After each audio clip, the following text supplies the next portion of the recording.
Marco Valeriano was a man who commanded fear. His name was a whisper in the darkest corners of the city, a guarantee of silence and obedience. But in the sterile white room of a private hospital, his power meant nothing. Before him, his son, Leo, lay perfectly still, a victim of the violent world Marco had built. Then a little girl named Sophia, with eyes that held no fear, walked into his life with an impossible offer. "Let us live," she said, "and your son will wake." The mobster laughed at her absurd proposal, until hours later his son's lifeless hand moved in his. This is just the tip of the iceberg. To find out how this impossible story ends, subscribe to the channel and turn on notifications. You won't want to miss what comes next. The air in the hospital suite was cold, sterile and expensive.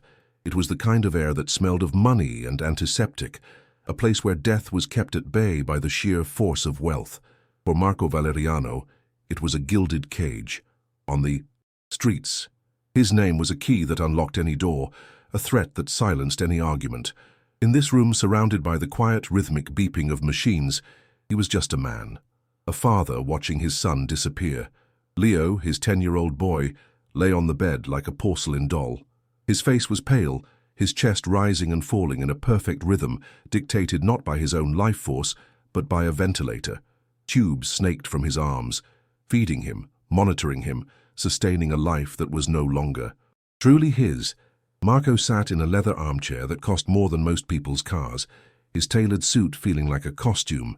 His hands, which had signed orders that ended lives and built an empire of fear, were clasped together, useless. He had spent weeks in this chair, watching, waiting for a sign, a flicker of an eyelash, a twitch of a finger, anything.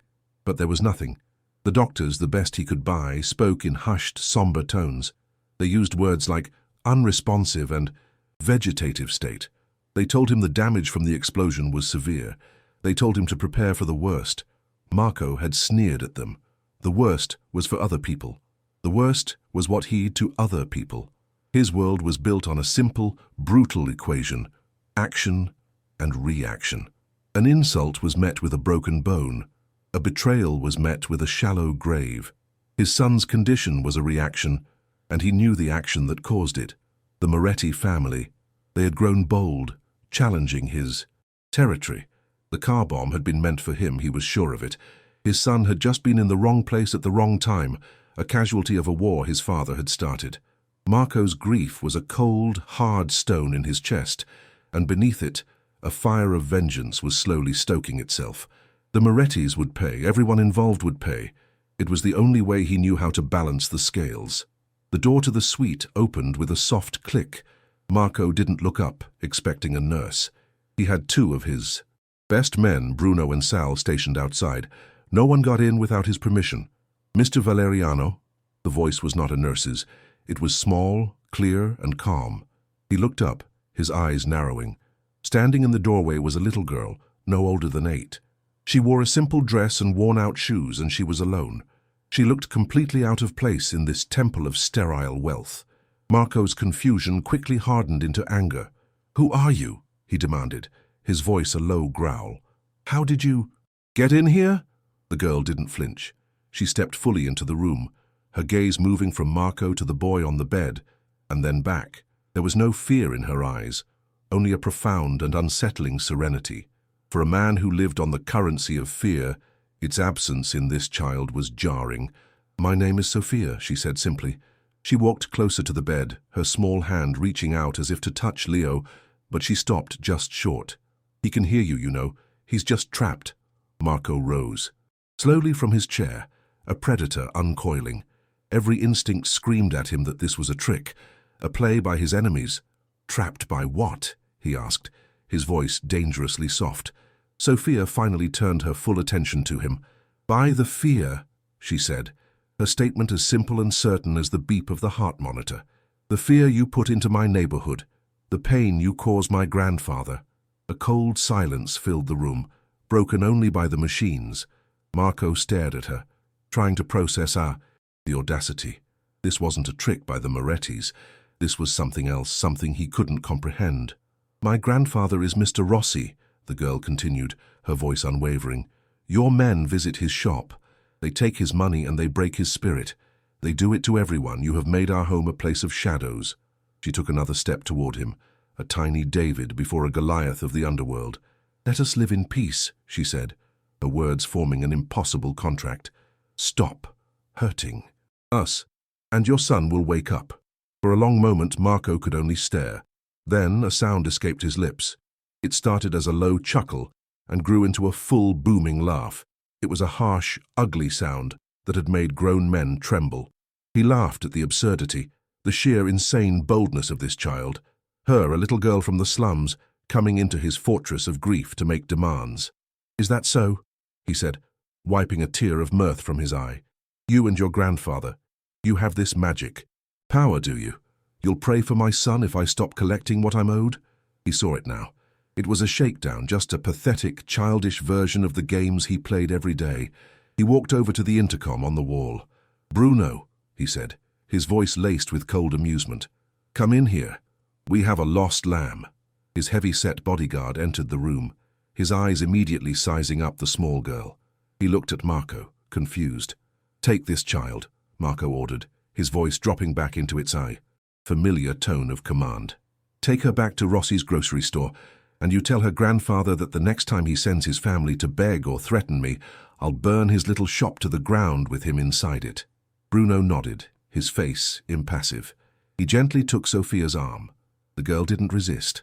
As Bruno led her out of the room, she looked back at Marco one last time, not with fear or anger, but with a look of profound pity.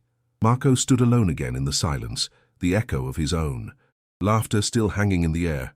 He scoffed, shaking his head at the desperation of the weak.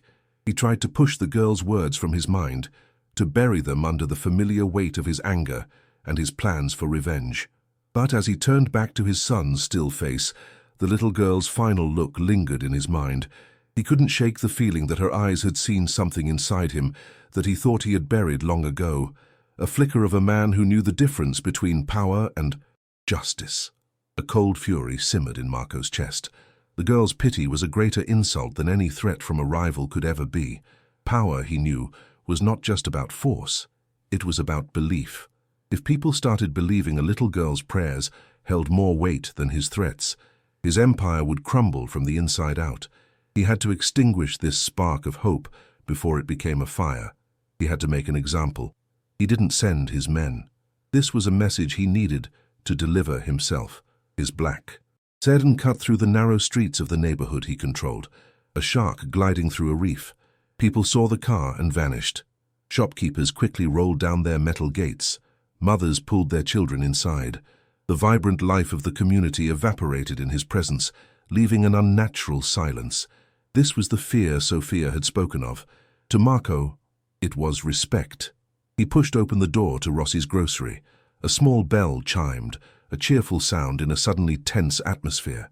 The shop was small and humble, but it was clean and smelled of fresh bread and dried herbs. It was a place of life, a stark contrast to the sterile tomb where his son lay. Mr. Rossi stood behind the counter, an old man with kind eyes that were now clouded with dread. Sophia stood beside him, her hand gripping her grandfather's apron. She looked at Marco, her expression not of fear, but of disappointment. "Mr. Rossi," Marco began, his voice a silky, dangerous purr. He walked through the narrow aisle, picking up a bright red apple and polishing it on his suit jacket. "A man of your age should know better. It is one thing to be late on your payments. It is another thing to send your granddaughter, a child, to my son's deathbed to spin fairy tales." The old man began to tremble. "Please, Mr. Valeriano, she meant no disrespect. She is just a child. She has a good heart." "A good heart?" Marco laughed, a short, sharp bark. He took a bite of the apple, the crunch echoing in the silent shop. "A good heart doesn't pay the bills, old man. A good heart doesn't keep you safe. Fear does. Respect does." He leaned against the counter, his face just inches from Mr. Rossi's. "And you have shown me none. So, your little magician, she makes a deal. I stop my business and my son gets well, is that it?" He looked at Sophia. "So what's the magic word, little girl? Do you need to burn a candle, say a special prayer?" His words were acid, meant to strip away their dignity layer by layer.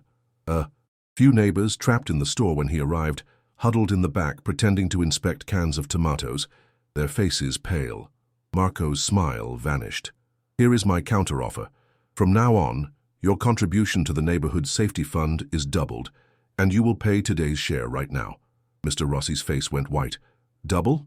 Mr. Valeriano, I cannot. Business is slow. I don't have it." "Then you'd better find it," Marco said calmly. He gestured to the old brass cash register. "Empty it." With trembling hands, the old man opened the register. He pulled out a small handful of worn bills and a few coins. It was a pathetic amount. Marco stared at the money, then swept it off the counter with the back of his hand. The coins clattered across the floor. "This is what your defiance is worth," Marco hissed. "This is what your fairy tales are worth." He straightened his tie, the picture of calm dominance. He had re-established the natural order. He had turned their hope into humiliation. He gave Sophia one last triumphant look and walked out of the store, the cheerful Belle mocking the despair he left behind. Driving back to the hospital, a grim satisfaction settled over him. He had put the world right. He had replaced the powerlessness he felt in that white room with the intoxicating control he wielded on the streets. He was Marco Valeriano again, not just a grieving father. Back in the suite, the rhythmic beeping of the machines was the only sound, the adrenaline. From the confrontation faded, leaving the familiar, heavy silence of his vigil. He loosened his tie and sat in the leather chair, the weight of his grief returning. He looked at Leo, so still, so quiet. He reached out and took his son's hand. It was a familiar ritual, a physical connection to the boy he was losing. The hand was cool and limp, as always. Marco held it, his mind replaying the scene at the store, the look of terror in the old man's eyes. "Your father handled business today, Leo," he whispered, his voice hoarse. "No one makes a fool of us. No one challenges what's ours. You have to be strong in this world, son. You have to be feared." He was talking to his son, but he was also talking to himself, reaffirming the brutal creed he lived by. He squeezed the lifeless hand in his, and it squeezed back. Marco froze. His entire world tilted on its axis. It wasn't a twitch. It wasn't a spasm. It was a grip. Weak, but unmistakable. Leo's fingers, which had been limp and useless, for 52 days were curled around his own. His breath caught in his throat. He stared wide-eyed at their joined hands. It was real. It was happening. "Leo?" he choked out. The name was a prayer, a plea. The grip tightened for a second longer, a desperate, impossible communication. Then, just as suddenly, it was gone. The hand went limp again. "Nurse!" Marco roared, his voice cracking. "Doctor, get in here, now!" The door flew open and a nurse rushed in, followed by a doctor. They saw the wild, frantic look in Marco's eyes. "What is it? What happened?" "His hand. He squeezed my hand." Marco's voice was ragged with a desperate, fragile hope. The doctor immediately began his examination, shining a light into Leo's pupils, checking his reflexes, looking at the monitors. The nurse took his vitals. Everything was the same. Every reading, every number, was exactly as it had been a minute before. There was no change. "Mr. Valeriano," the doctor said gently, his tone full of practiced pity. "Sometimes in these cases there can be involuntary muscle contractions, a reflex arc. It can feel like a squeeze, but it doesn't signify any change in his condition." "It wasn't a spasm," Marco yelled, his control shattering. "I know what I felt. It was him." The medical staff exchanged a knowing glance. They saw what they expected to see, a grieving father, sleep-deprived and clinging to false hope.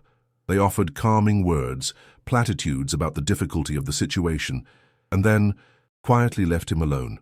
The silence that returned to the room was different now. It was heavier, filled with a terrifying new question. The doctors saw a delusion, but Marco Valeriano knew the truth. He had felt the strength in his son's hand. It was not a ghost. It was a whisper of a miracle, tied inextricably to the very child he had just tried to break. The hours following the miracle were the longest of Marco's life. He did not leave his son's side, did not eat, did not sleep. He sat in the leather armchair, his formidable frame hunched forward, holding Leo's small, still hand. He waited for the miracle to repeat itself, for lightning to strike twice. He whispered his son's name, he pleaded, he bargained with a God he hadn't spoken to since his own childhood. But there was nothing. The hand remained limp. The monitors charted their steady, monotonous rhythm. The whisper of the miracle had faded back into an unbearable silence. His mind became a war zone. The Marco Valeriano who ran. The city, the man who believed only in what he could see, touch, and break, desperately tried to claw its way back to dominance. It had to be a spasm, a coincidence, a grief-induced hallucination. To believe otherwise was to admit that the world did not operate on his rules. It was to admit that his power, the entire foundation of his identity, was a fragile illusion. The thought was more terrifying than any rival's threat. But then there was the memory of the grip itself. It was seared into his mind, a physical truth that defied all his logic. He could still feel the faint pressure of his son's fingers, a deliberate act of connection across an impossible void. And with that memory came the girl's voice, echoing in the silent room. He had laughed at her. He had humiliated her. And then his son had moved. The sequence of events was a terrifying, undeniable pattern. The next 2 days passed in a blur of frustrated hope and mounting desperation. Marco became a ghost, haunting his own. Finds he ignored the urgent calls from his lieutenants. Sal called to report that the Moretti family had taken over one of their rackets on the west side, a bold and open challenge. Marco, who would normally have unleashed hell for such an insult, simply told him to handle it and hung up. The war for his empire seemed like a trivial game compared to the war being waged inside his own soul. His demeanor at the hospital grew erratic. He snapped at nurses, demanding they rerun tests. He brought in specialists from 2 other states, offering them obscene amounts of money to find a medical reason for what he had felt. They all came to the same conclusion, their faces a mixture of sympathy and professional weariness. They spoke of false hope, of the tricks a traumatized mind can play. They looked at him not as a powerful man to be feared, but as a pitiable father losing his grip. He told no one about Sophia. Admitting his fears to his men would be a fatal show of weakness. He could already imagine their faces. Marco the Bull, the man of iron and violence, spooked by an 8-year-old girl. The myth would shatter, and the myth was all he had. So he carried the secret of the girl and the miracle alone, a burning coal in his gut. By the 3rd day, the doubt had carved out a hollow space inside him, a desert where his certainty used to be. The waiting was no longer bearable. Pride, anger, logic, they had all failed him. Only one path remained, however humiliating it might be. He had to find the girl. He had to know if she was a fraud or a prophet. He had to have an answer. That night he made a decision that went against every instinct he had honed over a lifetime. He would not send his men. This was not a problem to be solved with intimidation or force. He had already tried that, and it had led him to this precipice of madness. This required something else, something he wasn't sure he still possessed. He waited until the city was deep in the clutches of the night. He shed his expensive suit like a second skin and put on dark jeans, a simple black sweater, and a baseball cap pulled down low. He left his bodyguards at the hospital, telling them he needed air. He walked past his armored sedan and got into a nondescript, generic car from his motor pool, one he hadn't driven in years. For the first time in his adult life, Marco Valeriano was actively trying not to be seen. He felt exposed, vulnerable, a king voluntarily stripping himself of his armor. He drove to the neighborhood, the streets now dark and empty. He parked in a shadow-drenched alley a block away from Rossi's grocery. From here he could see the storefront. It was dark. A heavy metal gate was pulled down over the door and window. He sat in the driver's seat, the engine off, just watching. He saw the neighborhood not as a source of income, but as a territory held hostage. He saw the fear he had cultivated, not as a tool of respect, but as a poison that had seeped into everything. A darkness that was now keeping his own son trapped. He waited for an hour, then 2. No lights came on. No one entered or left. A cold knot of dread began to form in his stomach. He had expected to see the old man closing up, or perhaps a light on, in an apartment above the shop. But there was nothing. Just a shuttered, silent building. He had gone too far. His public display of power, his cruel and calculated humiliation of the old man, it had been too much. He hadn't just cowed them into silence. He had driven them away. He sat in the darkness, a king in voluntary exile, staring at the shuttered storefront. The girl was gone. A cold dread, colder than any fear he had ever felt on the streets, washed over him. He hadn't just broken a poor shopkeeper, he had broken his only link to a miracle, and in doing so might have just sealed his son's fate. The silence in the hospital room was no longer a sign of peace, but a ticking clock counting down the seconds of his son's life. Marco's despair was a physical thing, a crushing weight that made it hard to breathe. The girl was gone, and with her, the fragile, terrifying hope that had taken root in his soul. He had to find her. Pride and power were luxuries he could no longer afford. He left the hospital, and for the first time he didn't go home. He went to the small, grimy office above a butcher shop that served as the operational heart of his empire. His men, accustomed to seeing him as an immovable force of nature, were visibly startled by his appearance. His eyes were wild, his suit was rumpled, and his voice was stripped of its usual cold authority, replaced by a raw, ragged urgency. "Find the old man," he ordered, his voice echoing in the smoky room. "Rossi, the grocer. Find him and the girl. I don't care what it takes. I don't care who you have to pay or who you have to lean on. I don't want them hurt. I just want to know where they are. Now." His men exchanged confused glances. They were soldiers, trained for war, and their general was ordering a city-wide search for a poor shopkeeper and a child, but they saw the desperation in his eyes and understood this was not a request. They scattered, leaving Marco alone in a room that suddenly felt like a stranger's. He looked at the maps on the wall, the city carved up into territories of extortion and control. It was the architecture of his power, and it suddenly looked like the blueprint of a prison. Hours later, his phone rang. It was Sal. "Boss," he said, his voice hesitant, "we found them. They didn't go far. The old man has a cousin in the ironworks district. They're staying in his apartment. Too scared to go home." Sal read him the address, a run-down tenement building in the poorest part of the city. Marco drove there himself, alone. The building was even more decrepit up close, a scar of urban decay. The hallway smelled of boiled cabbage and damp concrete.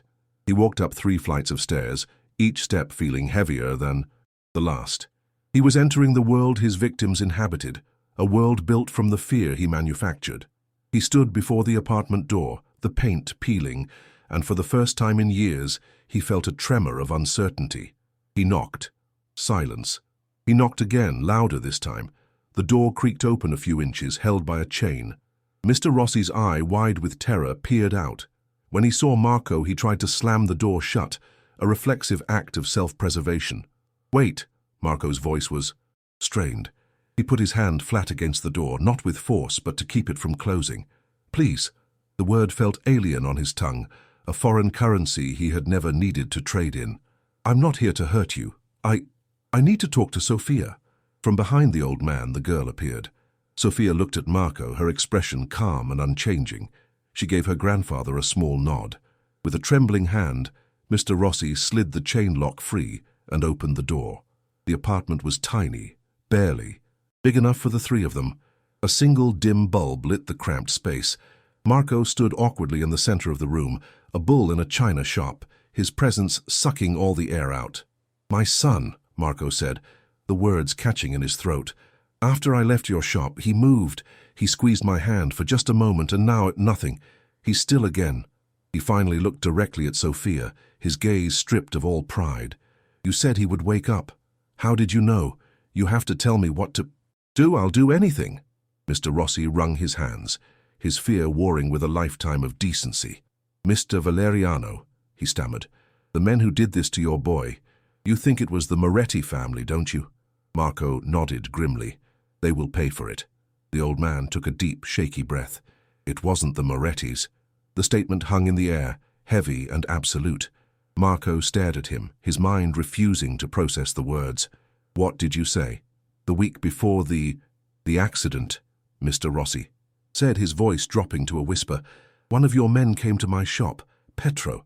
He was angry about a late payment. He wanted to teach me a lesson. He said he was going to put a device in my car. Not to hurt anyone, he said, just to make a fire, a loud noise to scare me." Marco's blood ran cold. He knew Petro, a hothead, eager to please but sloppy, a low-level enforcer. "I told him," Mr. Rossi continued, tears welling in his eyes. "I told him I don't have a car. I haven't driven in years. But there is an old sedan that is always parked in front of my store. It belongs to my neighbor. He's sick, Petro wouldn't listen. He thought I was lying. He pointed at that car and said he'd be back that night. Marco could feel the floor tilting beneath his feet. He remembered the reports. The explosion had come from a parked car, an old junk sedan. He thought back, a frantic search through his memory. He had signed off on the order himself. Put a scare into the old man on 3rd Street. A routine act of terror, one of a dozen that week. He hadn't specified how. He had just given the order and forgotten about it. "What day?" Marco demanded, his voice a strangled whisper. "What day did Petro say he would do it?" the old man told him. It was the same day, the same street, the same car. The truth hit Marco with the force of a physical blow. He stumbled backward, his hand finding the wall to keep him from collapsing. The bomb wasn't from a rival. It was his, ordered by him. A sloppy, brutal piece of intimidation carried out by his own men. They had targeted the wrong car, and his son, his beautiful boy driving by with his mother, had taken the force of the blast. The shrapnel that had torn into his son's body had been forged in the fires of his own petty cruelty. He stared at the old man, but he saw only the faces of his own men, heard only the echo of his own orders. The violence he had so carefully exported to every corner of the city had finally come home. It wasn't a rival who had broken his son. It was a mirror, and in it, Marco Valeriano finally saw the monster responsible for his nightmare. The truth did not just break Marco, it unmade him. The man known as the Bull, a creature of force and brutal certainty, collapsed. He slid down the wall of the cramped apartment, his legs giving out, and landed on the floor with a heavy thud. The sound of his own breathing was ragged, a painful gasp for air in a world that had just been stolen from him. All the rage, the grief, the thirst for vengeance that had sustained him now turned inward, a vicious acid eating away at the foundations of his soul. Mr. Rossi flinched, expecting an explosion. He had just handed a loaded gun to the most dangerous man he had ever known, and now it was pointed directly at his own chest. He braced for the inevitable violence, for the rage of a king who discovers he is nothing but a fool, but the explosion never came. Instead, a choked, guttural sound came from Marco's throat, the sound of a man trying to speak through a wall of shattered glass. I'm sorry," Marco whispered to the floor, the words clumsy and foreign. He wasn't just speaking to Mr. Rossi. He was speaking to the universe, to his son, to a god he had long ago dismissed. "It was me." The old man simply stared, his fear slowly being replaced by a profound sense of shock. He was seeing the impossible, the complete and utter disintegration of a tyrant. Marco looked up from the floor, his eyes, finding Sophia. All the power was gone from his gaze, all the menace. He was no longer a mob boss or a predator. He was a child in the dark, lost and terrified. The power in the room had shifted, flowing from the broken man on the floor to the small, calm girl who stood before him. She was no longer his victim. She was his confessor, his judge, and his only hope. "What do I do?" he pleaded, his voice cracking with a desperation that was terrifyingly pure. "Tell me what I have to do to fix it. I'll pay anything, I'll give anything." Sophia did not answer right away. She walked over and sat on the floor a few feet away from him, a simple act that leveled the space between them. She was not afraid of his grief or his guilt. She simply looked at him, her eyes holding a truth he was only just beginning to understand. "You built a world of broken things, Mr. Valeriano," she said, her voice soft but clear. "You were surprised when your own son was hurt by the falling pieces." "It was my fault," he said, the confession pouring out of him now. "My order, my pride. I did this to him. I did this to my own boy." Saying it out loud did not lessen the pain. It made it real, an iron weight in his gut. "You think God is punishing him to get to you," Sophia continued, her wisdom impossibly ancient for her years. "That's not how it works. Leo isn't being punished. He's waiting. He's in a quiet room, and he can't come home because his house is full of shouting and breaking glass. The fear you put in my grandfather's heart, it's the same fear that is holding your son's hand in the dark. It's all the same shadow." The words struck Marco with the force of a revelation. He had always compartmentalized his life. There was his work, the violence, the fear, the crime, and there was his home, a sacred space he was protecting. He finally saw that there was no wall between the two worlds. The poison he had pumped into the streets had seeped through the cracks in his foundation and flooded. his own home. The darkness wasn't a punishment from the outside, it was a cancer growing from within. Utterly lost, Marco looked at this child as if she were his last and only guide. "How?" he asked, his voice a raw whisper. "How do I put out the fire?" Sophia didn't give him a map, she gave him a compass point. "You can't mend everything at once," she said. "You have to put down the hammer you used to break the world, and you have to pick up a needle and thread. You have to start mending. Start with the first thing you broke." Her gaze moved from Marco to her grandfather, who stood watching them, his face a canvas of conflicting emotions. The message was clear. His path to redemption did not start at the hospital. It started here, in this room, with this frightened old man. Slowly, painfully, Marco pushed himself up from the floor. He felt 100 years old. He stood on shaky legs, the ghost of the man he used to be. He turned to Mr. Rossi, and for the first time, he met the old man's gaze, not with dominance, but with a look of profound, bottomless shame. He wanted to say something, to apologize again, but the words wouldn't come. There were no words for this kind of ruin. He turned and walked out of the apartment, leaving the two of them in a stunned silence. He walked down the creaking stairs and out into the cold night air. The city, his city, lay before him, a sprawling kingdom of lights and shadows. But he no longer saw it as a kingdom. He saw it as a landscape of his sins. Every darkened alley held the memory of a threat. Every shuttered shop was a monument to his greed. He left the apartment with the girl's words echoing in his soul. "Start with the first thing you broke." The path to his son was now clear, but it was a path paved with the ruins of his own making, and he was no longer the most dangerous man in the city. He was a man with a conscience, which made him the most vulnerable. Marco did not return to the hospital that night. For the first time since his son's accident, he went home, but the sprawling, empty mansion felt less like a sanctuary and more like a mausoleum, a monument to a life of hollow victories. He slept for a few hours in a guest room, unable to face the master bedroom he had shared with his wife, and rose before dawn, a man with a new and terrifying purpose. He had been given the first step on his path. He didn't wear a suit. He put on the same simple, dark clothes he'd worn the night before. He didn't take an armored car. He walked, alone. As the sun began to cast its first pale light over the city, Marco Valeriano walked back into the neighborhood he had held hostage for 2 decades. His presence on the street at this hour, on foot and without his guards, was a strange and unsettling sight.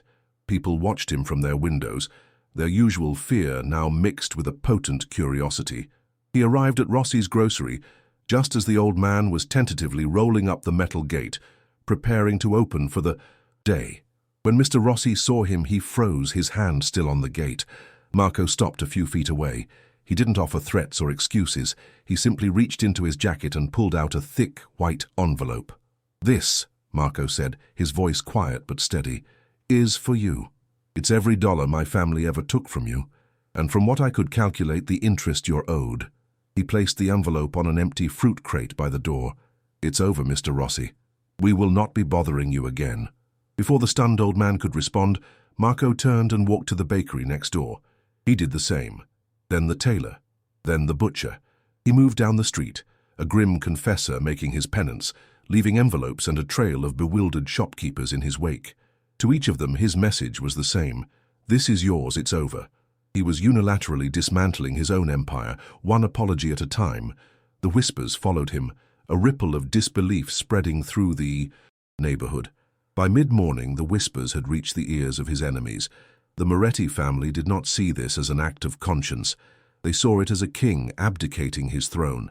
It was a sign of weakness, an invitation to chaos, an opportunity they had been waiting for. A power vacuum had opened up, and they intended to fill it with their own, more brutal brand of fear. They chose their target for its symbolism. A black car, low and menacing, screeched to a halt in front of Rossi's grocery. 4 large men got out, their faces set in cruel, confident sneers. They didn't bother with veiled threats. They kicked over barrels of olives, smashed the front window with a baseball bat, and stormed into the shop. They grabbed Mr. Rossi by his collar, throwing him against a wall of shelves, sending jars of sauce crashing to the floor. Sophia screamed, "The old king is dead!" one of the men roared, his voice booming through the terrified street. "There's a new tax in this. Neighborhood, it's triple what you paid before, and your first payment is due tomorrow, understand? The man shoved the terrified shopkeeper to the floor and spat on the ground before leaving, their laughter echoing as their car sped away. The news of the attack spread faster than a fire. It was a direct challenge, a gauntlet thrown down in the middle of Marco's territory. Within the hour, his top lieutenants were assembled in the back room of a social club, their faces a mixture of fury and confusion. Petro, the man whose sloppy work had put Leo in the hospital, was the loudest. "They're laughing at you, boss," he snarled, slamming his fist on the table. "At all of us. You're giving money back and they're smashing windows. We have to retaliate. We have to hit them back and hit them so hard they never get up again. We burn their warehouses, we take out their leaders, we wipe the Moretti name from the face of this city." The other men nodded in agreement, their blood up, their hands itching for the familiar comfort of violence. They were looking at Marco, waiting for the order, waiting for the return of the cold, decisive leader they had always followed. They wanted the bull to be unleashed. This was it. The crossroads. Every instinct, every lesson a violent life had taught him, screamed for war. It was the language he knew best. It would be simple, direct. It was what his men wanted, what his enemies understood. One brutal night of fire and blood, and his authority would be restored. But as he looked at the angry faces of his men, he saw the same blind rage that had led him to give the order to Petro in the first place. He heard Sophia's voice in his head, as clear as if she were standing next to him. A war would be the ultimate act of breaking. It would create more widows, more orphans, more fear. It would be pouring gasoline on the very fire he was trying to escape, a fire that was keeping his son trapped in the dark. He knew, with a certainty that chilled him to the bone, that if he gave that order, any hope for Leo would be extinguished forever. He had to protect Mr. Rossi. He had to answer the Morettis, but he could not do it their way. He could not do it old way. He had to find a third path. His men waited for the kill order, for the familiar roar of the lion whose territory had been invaded. But Marco looked past them, his eyes fixed on a future he could barely imagine. He finally had the answer to Sophia's question. He knew how to put out the fire, not with blood, but with a confession that would burn his entire world to the ground. Petro and the other men stared at Marco, their faces a mixture of disbelief and contempt. They were coiled springs of violence, primed for war, and their leader had just told them to stand down. "What do you mean it's over?" Petro demanded, taking a step forward. The respect he once had for Marco was gone, replaced by the naked ambition of a subordinate who senses a power vacuum. "They attack our territory, they attack our honor, and we do nothing. You've gone soft, boss, the grief has broken you." Marco looked at Petro's face, at the simmering rage and casual brutality, and he saw a reflection of his younger self. He saw the same engine of destruction that had led to this very moment. He felt no anger, only a profound and weary sadness. "You're wrong, Petro," Marco said, his voice devoid of its old menace, yet heavier than they had ever heard it. "The grief didn't break me. It woke me up." He didn't try to explain further. He knew they couldn't understand a language they had never learned. He turned his back on them, an act that was both a final dismissal and an abdication of his throne. He walked out of the social club, leaving his former army in a stunned, mutinous silence. He stepped out into the afternoon sun, a king walking away from his kingdom, and he did not look back. He got into his car and drove. He didn't drive home, and he didn't drive to the hospital. He drove through the heart of the city, a final, silent tour of the life he was about to end. He passed the restaurants where he had made deals, the warehouses where he had hidden his sins, the street corners that had paid him tribute in fear. Each building, each block was a chapter in a story of violence and greed. He was the author of that story, and now he had to write the final page. He pulled over to the side of the road and took out his phone. He scrolled through his contacts, past the names of his capos, his money launderers, his fixers. He stopped on a name he had kept for years as a reminder of the enemy, a trophy of a war he was winning. Detective Miller, the man who headed the city's organized crime task force, who had been chasing Marco's shadow for a decade. Marco pressed the call button. Miller picked up on the second ring, his voice wary. "Valeriano, you've been trying to build a case against me for 10 years, Detective," Marco said calmly. "Stop trying. I'm going to give it to you." There was a stunned silence on the other end of the line. "What kind of game is this?" "No game," Marco said. "Meet me at the main precinct. Your office, 1 hour. Come alone. I'm going to give you everything." He hung up before Miller could reply. An hour later, Marco sat in a small, sterile interrogation room across a metal table from a disbelieving Detective Miller. The detective's face was a mask of professional skepticism, but his eyes couldn't hide his shock. For years, this room was a place where Marco's men sat in stony silence. Now the king himself was here, voluntarily. "You'd better not be wasting my time, Valeriano," Miller said, pressing the record button on a small tape machine. "I'm not," Marco replied. And then he began to talk. He laid the entire architecture of his life bare. He confessed to everything. He named every man in his organization, from his top lieutenants down to the street-level enforcers. He detailed their money, laundering operations through a chain of legitimate businesses. He gave Miller the locations of their weapons caches. He unraveled 2 decades of crime, pulling on every thread until the entire tapestry of his empire was reduced to a pile of evidence. But he didn't stop there. "You want the Moretti family too?" Marco asked, his voice flat. "Here's how you get them." He proceeded to dismantle his rivals with the same surgical precision. He exposed their drug routes, their political connections, the internal rivalries Miller could exploit. He wasn't cutting a deal or saving himself. He was salting the earth. He was using his life's knowledge of darkness to ensure that no one, not his own men, not his rivals, could ever cast this shadow over the city again. He was ending the entire war. Finally, he came to the one act that mattered. "The car bomb that injured my son," he said, his voice growing quiet. 2 months ago, on 3rd Street, it wasn't the Morettis."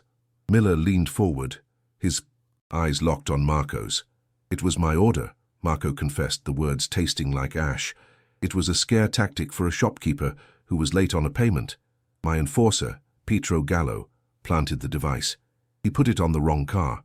He gave Miller the final missing piece of the puzzle, the confession that sealed his own fate completely and irrevocably. He had sacrificed his power, his freedom, and his future. He had become the antidote to his own poison. The detective switched off the recorder, the silence in the room deafening. Marco felt the crushing weight of his life finally lift from his shoulders. He was no longer a mob boss. He was just a man who had confessed his sins. For the first time in years, he felt a sliver of peace. As 2 officers entered the room to escort him to a holding cell, the door burst open. It was his lawyer, a man paid to navigate the grey areas of the law, his face pale with panic. He was holding his cell phone out, his hand trembling. "Marco, it's the hospital," he said, his voice cracking. "Dr. Evans, you need to take this now." Marco stared at the phone in his lawyer's trembling hand as if it were a venomous snake. Every instinct told him it was a cruel joke, a final twisted turn of the knife, or worse, it was the hospital calling to tell him his son was gone. He took the phone, his own hand unsteady, and raised it to his ear. The world seemed to shrink to the sound of the voice on the other end of the line. "This is Marco Valeriano." "Mr. Valeriano," the voice said, and Marco immediately recognized it as Dr. Evans, the chief neurologist. But his tone was not the usual somber professional drone. It was alive, crackling with an energy that bordered on disbelief. "I don't know what to tell you. I have no medical explanation for what's happened. You need to get here right now. It's Leo." Marco's heart hammered against his ribs. "What about him? What's wrong?" "Nothing is wrong," the doctor said, his voice filled with wonder. "That's what I'm trying to tell you. He's awake. He's breathing on his own. The ventilator is off. His brain activity is completely normal.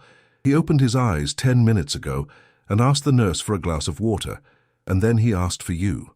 Marco leaned against the cold wall of the interrogation room, his legs threatening to give out. He looked at the clock on the wall. 10 minutes ago, it was the exact moment he had confessed everything, the exact moment he had signed away his life, his freedom, his entire world. The connection was so clear, so absolute, it was like a bolt of lightning had split the room in two. It wasn't a coincidence. It was a transaction, a life for a life, a soul for a soul. Tears welled in his eyes, but he didn't bother to wipe them away. He looked at Detective Miller, who had watched the entire exchange, his face a mask of stunned confusion. "My son," Marco said, his voice hoarse with an emotion Miller had never seen before. "He's awake." The detective, a man who had spent his life dealing in the cold, hard currency of facts and evidence, was silent for a long moment. He had just listened to a confession that would close dozens of cases and put two of the city's most dangerous criminal enterprises out of business forever. He had heard a monster admit to a lifetime of sin, culminating in the act that had crippled his own child. And now, he was witnessing the impossible aftermath. Miller looked at the broken man before him, a man who had just willingly handed him the keys to the kingdom of hell. He looked at his officers. Then he made a decision that would never appear in his official report. "Get him to the hospital," he said, his voice firm. "Two of you will be with him the entire time, in the room. No exceptions. He gets 1 hour with his son. Then you bring him back here to be processed. Go." The ride to the hospital was a blur. Marco sat in the back of an unmarked police car, a prisoner on a brief, miraculous furlough. The city. Light streaked past the window, but he saw none of it. His entire universe was now focused on the room he was heading toward. The officers escorted him through the hospital corridors, a strange procession of law and mercy. When they reached the door to Leo's suite, Marco paused, taking a deep breath. He was about to face a judgment more profound than any a court could deliver. He pushed the door open. The room was transformed. The forest of machines around the bed was gone.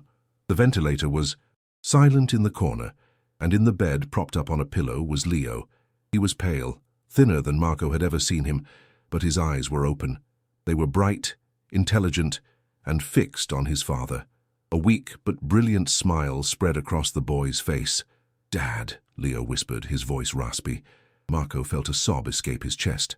He walked to the bedside on unsteady legs, the two officers standing silently by the door. He reached out and took his son's hand. It was warm. The grip was no longer a ghostly flicker. It was real, alive, and it held onto him with a strength that belied the boy's fragile appearance. Tears streamed freely down Marco's face as he looked at his son, truly looked at him for the first time in months. This was it. This was the healing, not just of Leo's body, but of his own shattered soul. This was forgiveness, made manifest in the miracle of his son's return. "Where were you?" Leo asked, his eyes full of a child's simple need. "I was having a bad dream. It was so dark. I called for you, but you weren't there." Marco squeezed his son's hand, leaning down to kiss his forehead. "I was lost too, Leo," he choked out, the words a confession and a promise. "I was in a very dark place, but I found my way out. I'm here now." He sat there holding his son's hand, the two of them together in the quiet room. He knew that in an hour he would be taken to a cell. He knew a physical prison awaited him. But in that moment, with the impossible weight of his sins finally lifted, and his son's hand warm in his own, Marco Valeriano was finally truly free. Marco Valeriano walked out of the hospital room, leaving his son in a world of light and life, and headed towards a cage of steel and stone. The officer's hand on his shoulder was not rough, but it was firm. It was the end of one life and the beginning of another, but as he walked down the long, sterile corridor, a prisoner of the justice he had finally embraced, he did not feel the terror of a king being led to the gallows.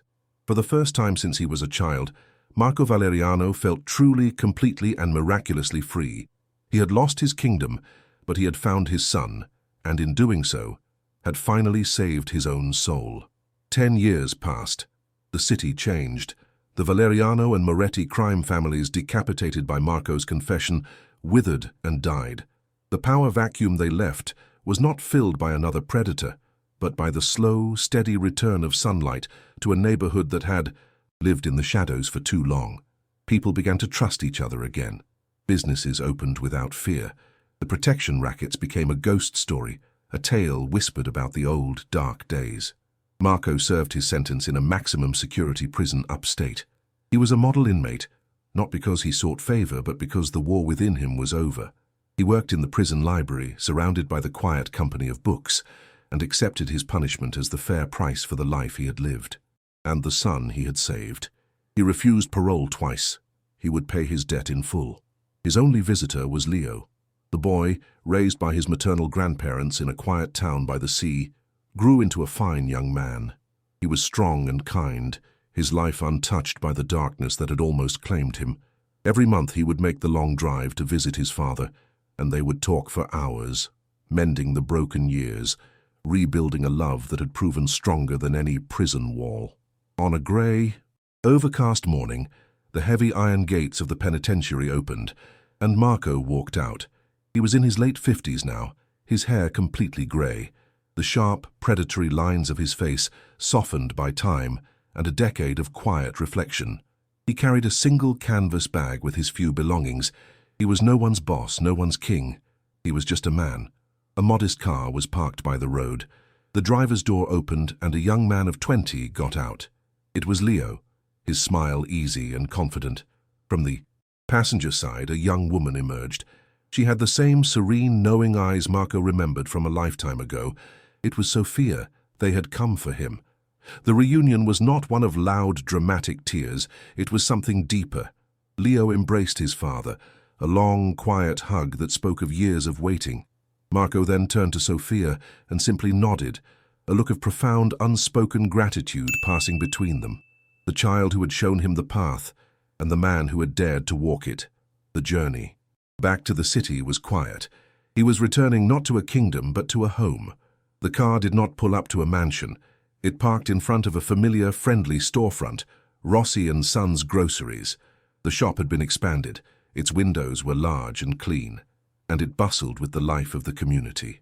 Inside, Marco took off his jacket and his son handed him a simple, clean apron. This was his new life. The man who had once bled this neighborhood dry now spent his days serving it. He stacked cans of tomatoes, he weighed fresh vegetables for mothers with young children. He swept the floors at the end of the day. He found a quiet joy in the rhythm of an honest day's work. His new purpose was not to be feared, but to be useful. Sometimes he would watch Leo interacting with the customers, laughing easily, and his heart would fill with a quiet, fierce pride.